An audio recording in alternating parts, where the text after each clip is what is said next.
that all happened in June. So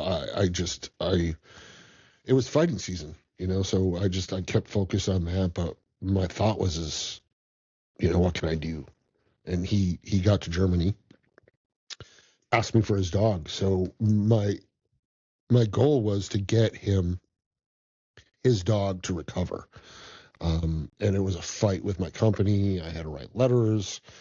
And then I reached out to our lieutenant colonel, and every officer in my battalion got a letter from me telling them Chris needed his dog. And they all agreed.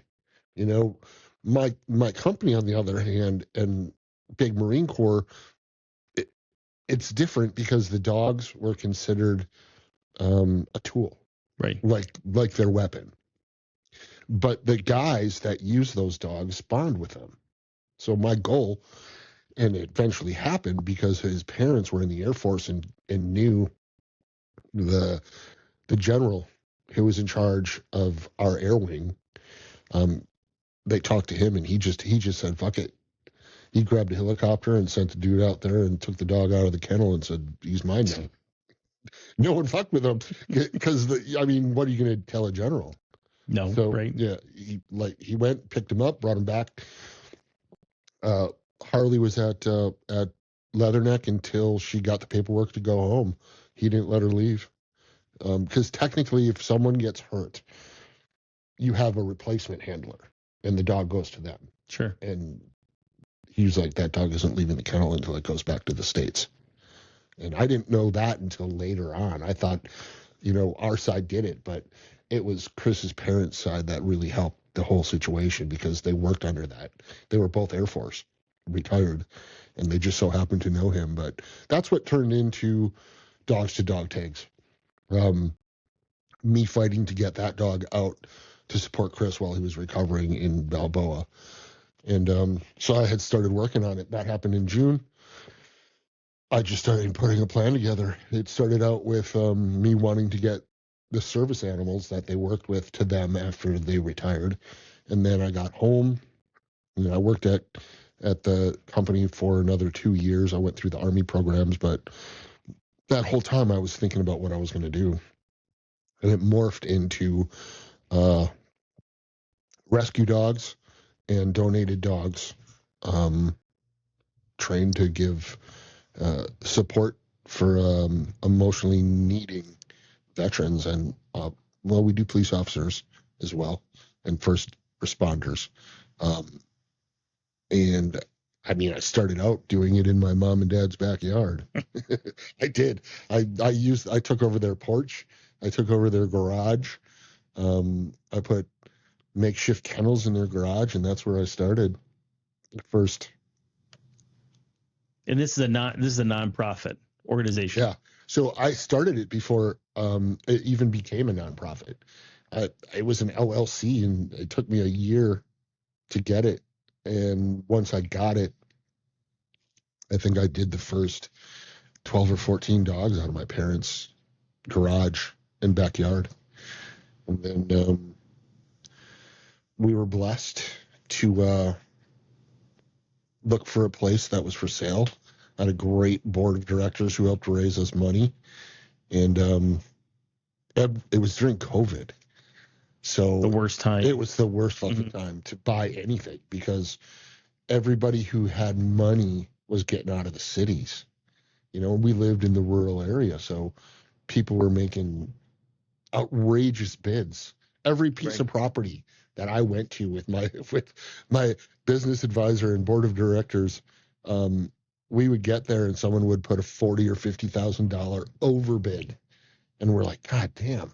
Right? We can't get ahead of it before it puts a bid in. We can't compete with that. Yeah. And we got a call. I was training a dog for a realtor, and she called me up and said, "Hey, there's a piece of property that's going to go up for sale.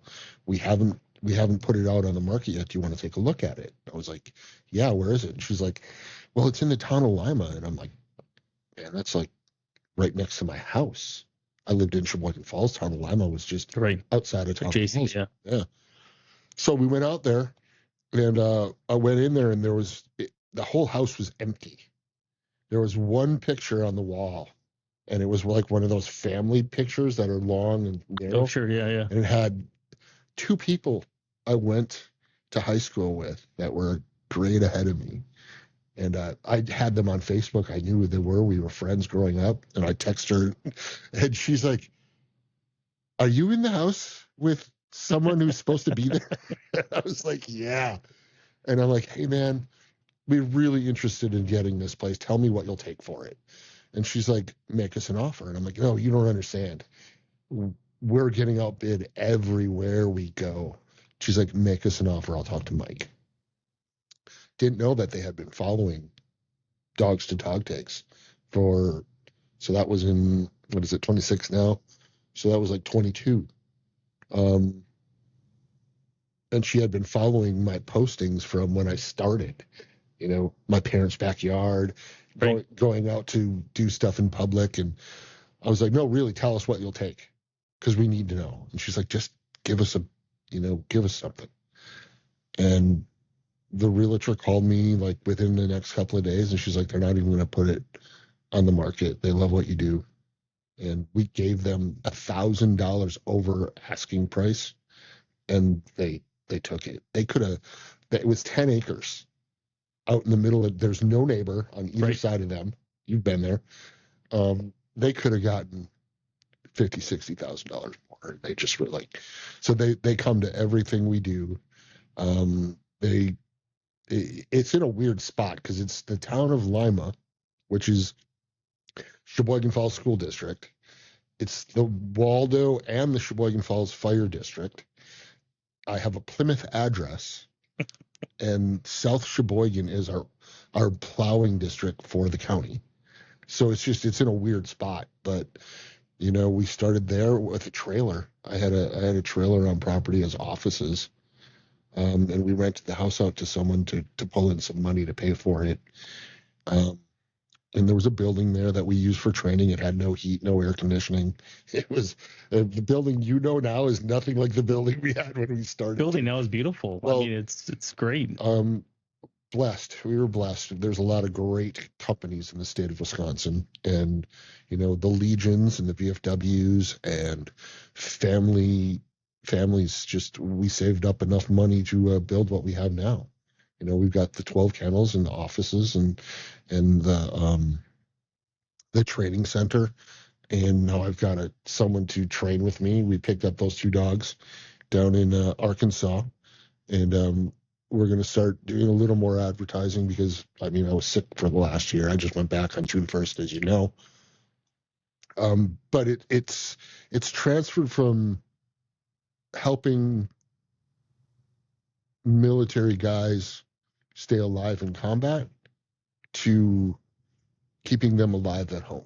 Right. It's not as much pressure, I'll tell you that, just because I didn't realize what pressure was until I started imprinting dogs on explosives. And then I met the Marines and taught them how to handle. And then when I deployed and I got there, I'm like, "Oh man, did I teach them enough? Is the dog good enough?" So the next training, when you come in, I should tell you, this isn't as stressful. It's not. I just like giving you guys shit. Talking shit to you guys is fun.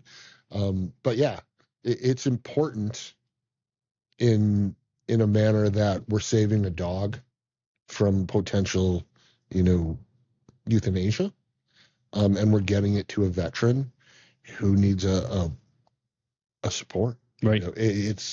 I've watched them change a lot of lives. Got a lot of letters from wives and girlfriends and family members on, thank you. So that's a blessing as well. And we're just growing. If you don't have the service dog or you don't ask for a service dog and you have one of your own dogs, you can join our training if you're a veteran or a first responder for free.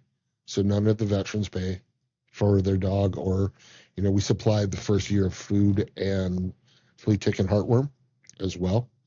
So wait, what? Well, not to you. You got your own dog. If you get a dog from us, We supply the first year of food and free tick and heartworm and minor medical costs if you get a dog from us. If you bring your own dog in, you're on your own, dude. So share how I found your guys' program. I feel thankful that I found your guys' program, but when I was diagnosed with PTSD and anxiety, it was pretty bad. And I'm kind of an anti-med person. Hate So taking are we. meds. And they put me on like a over-the-counter allergy med. And you can ask Kevin, who was in the last podcast. He saw me and he's like, "Oh man, you look like crap." I'm like, "I hate taking this stuff." And this is over the counter, right? And I'm like, I got to find another solution. It was researching dogs because one of my sons has Tourette's and they have Tourette's dogs too. And I'm like, that'd be good for him. Maybe there's a dog out there for PTSD, anxiety, whatever it is. And insurance covers nothing, zero, which is beyond my realm because. So that's a lot to do. Is there's doctors out there that don't believe in it. Well, I wouldn't understand why they wouldn't believe in it. It makes zero sense. Like the VA, there's some difficulties with some of the doctors will write a prescription for a dog and support it, and some of them don't believe that it works. I've seen it firsthand. After I started looking into that, I was like, I don't understand how doctors and insurance companies can't recognize this as a need. Well, even an insurance company, when I call them, I said, what's the difference between, I get the ailment there, but between a blind person and someone with a mental illness, just because it's physically not there or vice versa. And the person actually said, that's a valid point. I don't disagree with you, but we don't approve of it. You could appeal it, but you probably won't win it. But I'm not disagreeing with what you're saying. I'm like, even the workers over the healthcare understand that. And I've spoken to a lot of insurance people who say the same thing. They don't understand the difference between a seeing eye dog or an emotional or mental support animal. Right. As long as it's trained to do its job. Right. So I mean, maybe sometime in the future that'll change, but there's some lobbying going on, and I don't think that's going to change until the United States has a national plan for what the rules and regulations are. Sure. The ADA does, but there's no. Each state's a little different. Until there's a national outline of what, and the service dog has to pass the same program across the board. Right. Because right now people can not even train their dog and go online and pay $50 for a certificate for a vest, a certificate that says search animal, and a certificate or service animal, and that's what ruins it for everyone. Right. Well, you can tell the difference between a service animal and a non-service animal trained out in public. You're like, that is not a service animal. Well, and when I was training in California, every person who had, and don't take this the wrong way, I like little dogs, but anybody who had a Chihuahua or a little boutique dog had a vest on it so it could take them everywhere. Right. And they were barking at everybody and dragging them around, and they wanted to be able to take them on planes and go into the shopping centers and go to the casinos, and that's what has ruined it. And I think until a standard is set, insurance companies aren't going to recognize it. But so we the insurance company wouldn't pay. Nope. Looked at a couple companies. They're like, oh, it'll be about $30,000 and takes about a year and a half. I'm like, I don't have a year and a half. I can't stand these panic attacks and everything else, right? So I thought, went to a show, one of my shows for my business, and a lady had a dog there, and service dog. I said, where'd you get your service dog? To ask her questions, and she goes, oh, I train it myself, and I got my own dog, and I go to this program. I'm like, wait, you train the dog yourself? She goes, yeah, you can be a handler, you can be a trainer, and be the participant of like the dog, the recipient of a dog. I'm like, no way, huh? So I kind of gave up after a while. I was looking at all these different places and charity groups, and I kind of gave up. And I don't know what it was, maybe Instagram. And I'm like, dogs to dog tags. Had to look it up. I'm like, that's in my backyard. Never heard of this. So that's why I called you one day. I said, if I get my own dog, you're like, yes, just get your own dog. Just get your own dog and then call me back. So that it was in the search for this dog. And I'm like, I really want a smart dog. I don't want a dog. I want a really intelligent dog, and I'm nonstop. So I'm like, I want a dog that's high strung a little bit or has a lot of energy, but doesn't have like a crazy amount. And that's very, good point to bring up, because when we look at our applicants and the dogs, we have to kind of Pair them up. We got to put that together, because you can't have someone who's more of a homebody with a dog who needs a lot of exercise. Right. Because in our program, we let the dog be a dog as well. And a lot of other programs, most of them, I have not seen another one like ours, they don't want the family to interact with the dog. Right. They don't want the kids to hang out with the dog. They don't want the wife to hang out with the dog. That dog is supposed to be only for the person it's dedicated to. So when we train it most, with the vest on. When they're on and it's on, they're working. And when it's off, like we take the collars off and the vests off, we let the dogs play, because it's not fair to the dog, the kids, or the wife. Right. It's not fair to let the dog be a dog sometimes. You see a lot of these other programs where the dog's basically just a turd. I don't know how to say it. They just lay there. Right. Poke it with a stick. And our dogs do that, but they also get to be a dog. Right. And I think that's part of having a healthy relationship with anything, is you can't be on 24 hours a day, 7 days a week. They have to have that mind relaxation. And as long as they know their job when they need to do their job, obviously there's some guys and girls that use the dog more hours a day. And the dog, when the dog's at home, it generally will sleep with the human or close to it. So it'll pick up with what's going on. I've seen dogs that were technically off duty go do their job, because they automatically know it. The vest thing is just kind of an indicator to them. I'm here when for you're a in purpose. When you're in public. Right. Or you're in a situation where there's a group or you're by yourself. But when you're at home and you take the vest off the dog can relax a little bit. It still does its job. Right. That job doesn't stop, but we're giving it indicators where they need to be focused and where they can be a little less focused. Right. And some people are going to fucking freak out on that and disagree with me, but they can suck it. I don't care what they think. Our dogs are very good at what they do. So back to how I found this dog for people out there to find their own dog. I thought of an Aussie Shepherd. I think they're beautiful. I think their coats, their eyes, they're beautiful dogs. I'm like, okay, it's got a lot of energy. I'm a nonstop person. I could totally walk this thing and stuff. I went to a breeder at Phoenix, around Phoenix, Arizona, and bred a lot. I'm like, almost put down payment for, once they said service dog. I also found this: a lot of people don't want to sell you a dog if it's, I don't know what it is. I feel like that was the purpose. That it lined up, so it's gonna be a service dog. Then the breeder just totally ghosted me. Had everything lined up, paperwork all done, ready to purchase it. Ready to go down and get it. Then totally ghosted me because she said, "What are you using this for?" I said, "Service dog." "What kind of service dog?" And then wouldn't respond at all. Just found the most bizarre thing ever. It's been, a lot of things have changed since COVID. The rescues have changed.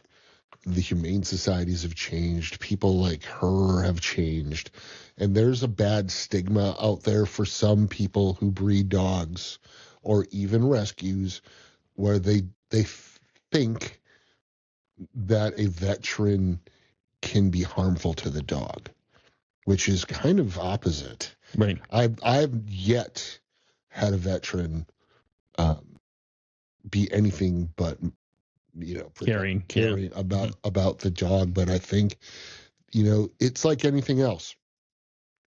The bad stuff gets pushed out and the good stuff doesn't. So if one veteran, has a bad situation with a dog or is neglectful because of his own problems, then all veterans are like that, and it's not true. Right. So, but again, don't know if that was the purpose, but it just sounded very odd. Well, and then I know people who have had to deal with kind of the opposite, where there's some rescues out there that their whole goal is to do whatever they can to save the dog, and some of you aren't going to like this, but the reality is some of these dogs can't be saved. Right. They have their own demons, or there's something that happened, and they're just not safe.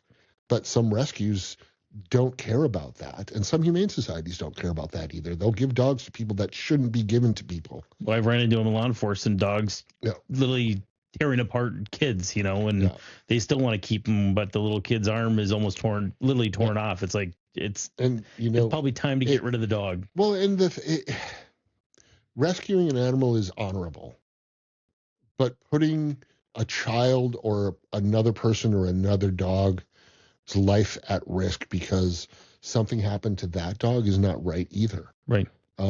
So I have a different outlook on that. I want to rescue as many dogs as I possibly can, but I'm not going to rescue a dog and place it with a family when I know that dog's going to potentially hurt something or someone. And I've seen people do that. I've seen people come to us for training, and they're like, let's make this a service dog, and I'll do an evaluation on it, and it's got possession aggression. It's, it shouldn't be with that family. Right. So I always tell anybody who's going to adopt a dog to take someone knowledgeable to do the evaluation on the dog. Sounds crazy, but it's like a used car. Well, right. Find out why the dog was returned. Or how many times it was returned. Yep. And I'm not trying to downplay every life should be saved, but there is a reality to this, in not just the service dog industry, but in a family looking to save a dog. There's some people out there who don't take their best interests at heart. Right. I had a dog previously to the one I have now, and she didn't like kids. I didn't want to put it down, so she just kind of had her own space in the basement. And what kind of life is that? It's probably not the greatest, but didn't want to put it down because I didn't know.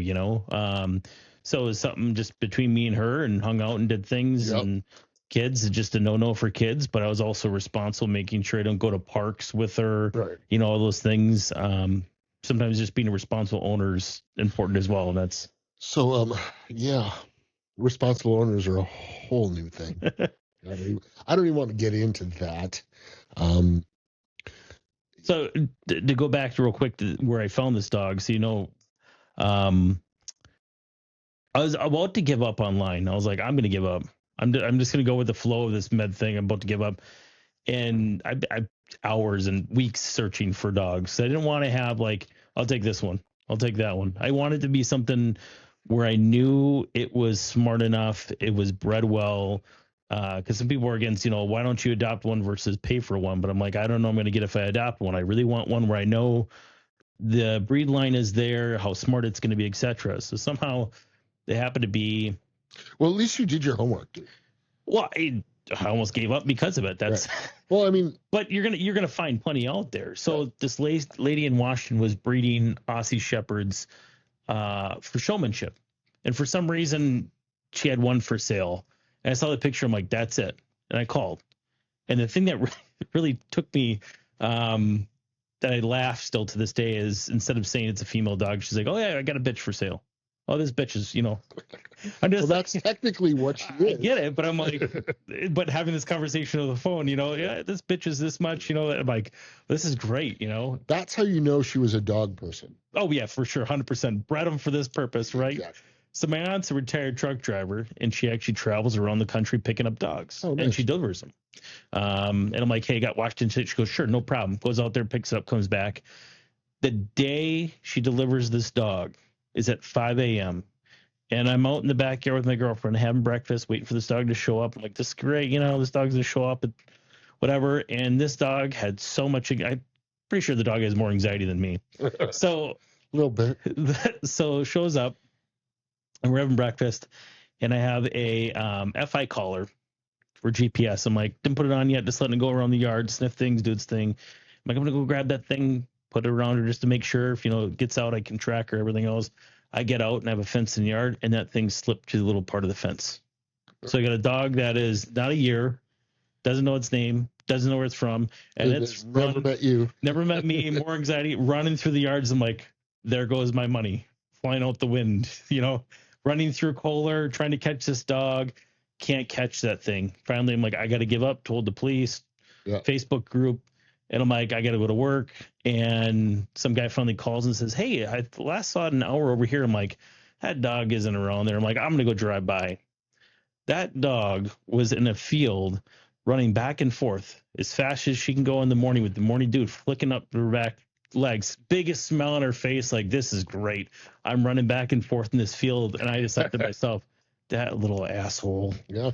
And, well, I mean, puppies, dude. Oh, she was having the time of her life, right? And how I caught her, finally I had to almost give up again. I'm like, I got to get to work. And this dog, you can't even get around it. And I was driving down the main road in Kohler, and I looked to the right, and there's a little river. And here's this dog laying as low as it can go, edge of the water, looking up, just waiting. Was that Lower Falls Road? No, that was on Highland Avenue. So the main road from the highway to Lake American Club. Oh, yeah. There's a little river there. There's a little creek on the right-hand side. The gas station now that they have, there's a little creek down below. She's looking up because she's just waiting for someone to be at the top and then take off, right? But she's laying as low as she can go and as close to the water as she can get. So I had to sneak around, go slowly, and then just kind of grab her, and then full of mud, threw her in the kennel for the day, went to work, came back, and gave her a bath. I didn't know this story. Yep. So almost lost a super expensive dog. Didn't know what to do. Yeah, it was something else. So I named her Jules. Because it's like a diamond, most precious metal, precious stone in the world, Jules, right?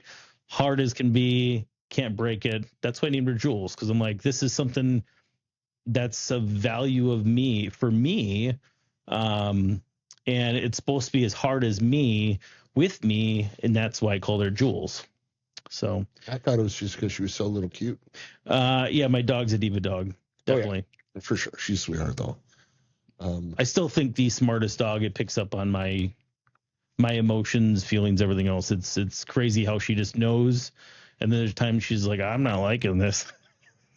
Dad crash outs, she doesn't like those, but she'll go and lick your feet, lick your hands a lot just to see where you're at. I think emotional wise, bonding wise too, and stuff like that. She's very in tune of how I feel, which is pretty impressive, I think. But the training has been phenomenal. I mean, I couldn't have a service dog. I couldn't imagine the cost of training it.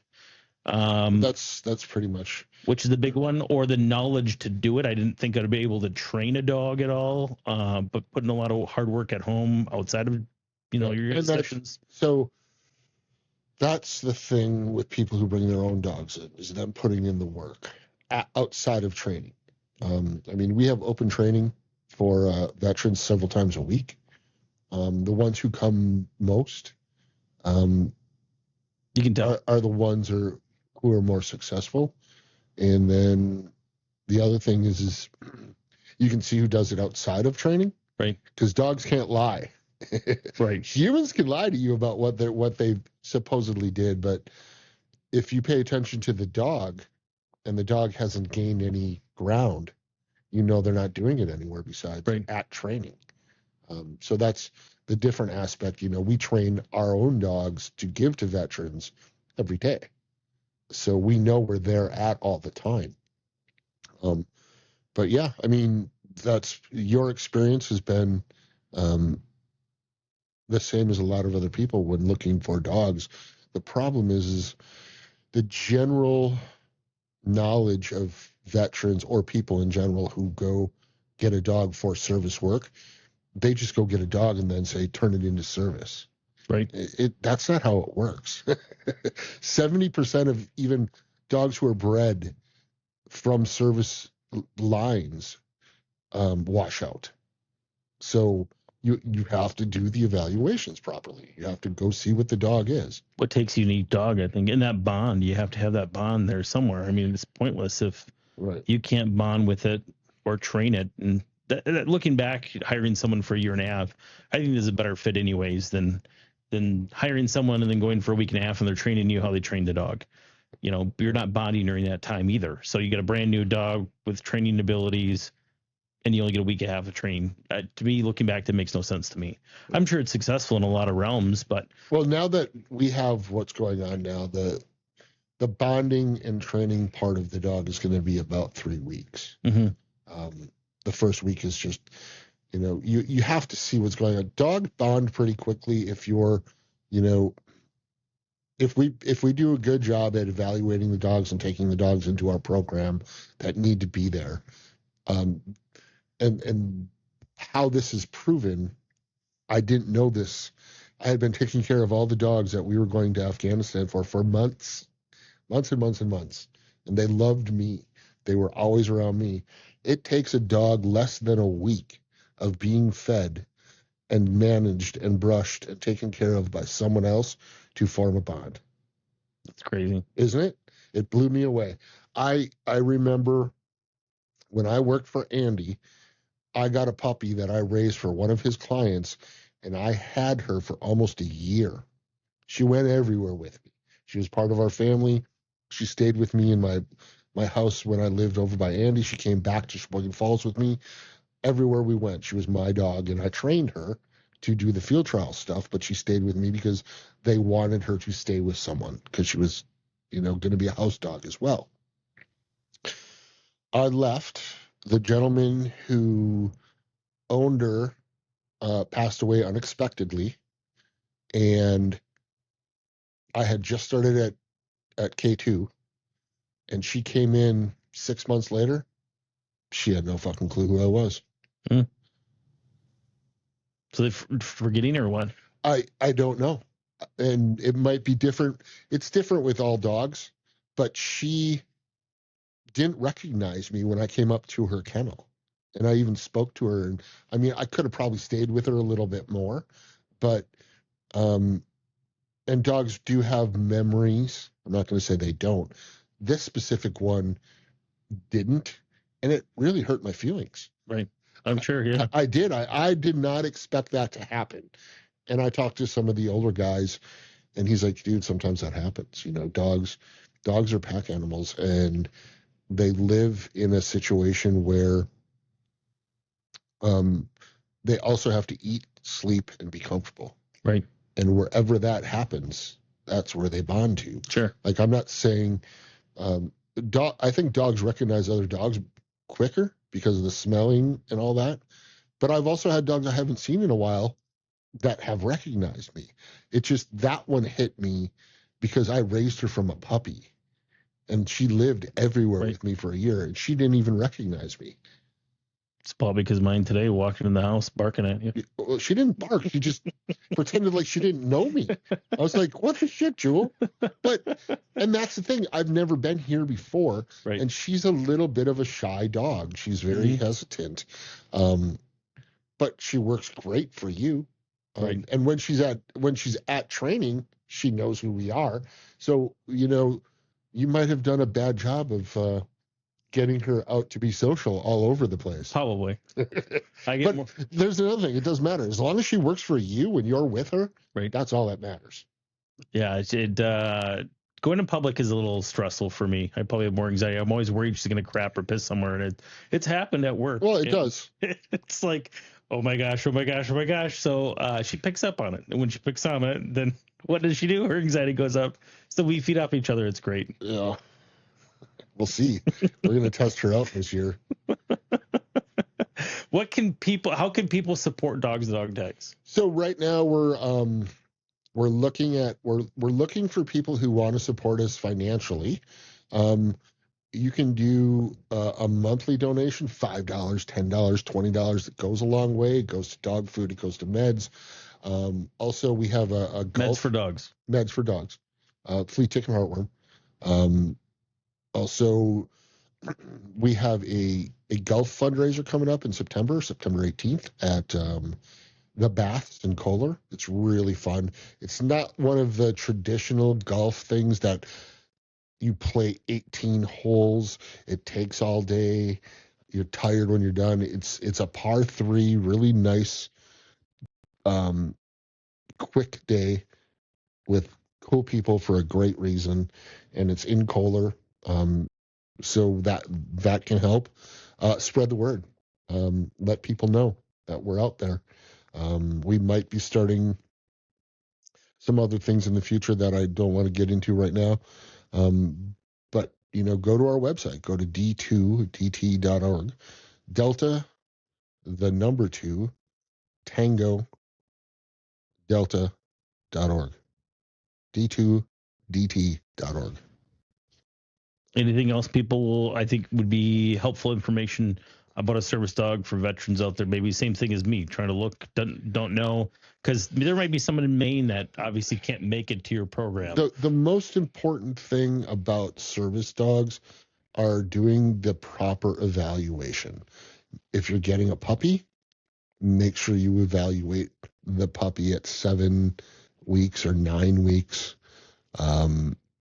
Or they're coming from a reputable person who isn't just trying to get rid of a dog and tells you it could be a service dog, kind of like Tim with Pico. He's going to put a lot of work into that dog because he didn't listen to me. You told me that too. Yeah. Well, I mean, And look at it I now. just noticed some stuff that we need to work on with your dog. She's a great dog, but they still have to pass the test. I don't pass anyone just because I like them or I like the dog. They still have to do the work. And we have a lady who's joining us as a volunteer who she's going to be great. Did you meet her the other day? I don't think so. She'll be there Saturday. You'll meet her name's Mary. I won't be there Saturday. Okay, well, you'll meet her the I have next a time. concert to go to. First time ever in my life. You're going to a concert? King and Country in Cadott, Wisconsin. You're going to a festival? No, it's King and Country, the band. I know, but isn't that the Cadott Country Festival? One Fest. Oh, okay. I was like, you don't like people and you're going to a country show. I like people. Well, you said you don't like being out in public sometimes. Yeah, because I get peopled out. Crowds of people. Like going to a festival, 10 minutes later, I usually tell my girlfriend I'm peopled out. I'm ready to go home. Yeah, I get the same way, dude. Mm-hmm. But yeah, so that's the important thing. It's a commitment. Right. You have a commitment. You have to stick with it, and there's no guarantees. That's why you have to do the best you can on who you get the dog from, the evaluation, and the time you put into it. It's a lot of work. Yeah. So someone who is not in our area, you put in an application, but you do have to be able to spend 3 weeks with us. So, that's why we serve the Wisconsin area, the Midwest area. Veterans who are usually retired or are 100%, it's easier for them because we're not just going to give someone a dog and say, here you go. Right. Once you make that commitment and we pick you, you still have to stay in contact with us. We still check in on the dog. Once a year, you have to come for a week so we can do an evaluation on the dog and see where it's at. No, just to clarify, this is a new program where you have the dog, you're training the dog, and the person comes, does the application process. You kind of weed through the application process, and you have a dog trained and ready, but they're there for 3 weeks. That's what you're talking about, right? Yes. Now, aside from the training that you have a dog, you come here like myself. That's different. Aside from that, you have your own dog, you come for training for as long as it takes. If you're a veteran or first responder, it's free. And a lot of the guys who started out with us, they just wanted a well-trained dog. They didn't want the whole, we train them all the same, but they wanted the police officers that were with us, and they still come every now and then, but it's summertime and they're super busy now. They wanted their puppies to be raised properly, right, with great obedience and stuff. So there's no questions asked. You fill out an application for dog training. You're a veteran or first responder. You join a class. I think some is just socialization. Some like to go to socialize. Yep. Some become friends. They go to pancake breakfasts. Yep. We talk about crappy flags being made. Or hanging on the wall. Hanging on the wall. I don't even know where that came from, dick. I don't. Someone gave it to us and it just got put up during construction. And we got a replacement now, so it's going to be. I see that in the box. Yeah. Yeah, we have to get the ladders to get it up there. Yeah. Yeah. So I think socialization's big. People like to go there socialize. I look forward to training. It's fun. Yep. It's fun to give you crap or talk to Katie and some other ones of the group. So it's not only training, but it's socializing too is great. Yep. And getting to know some people in the same realm. Yep.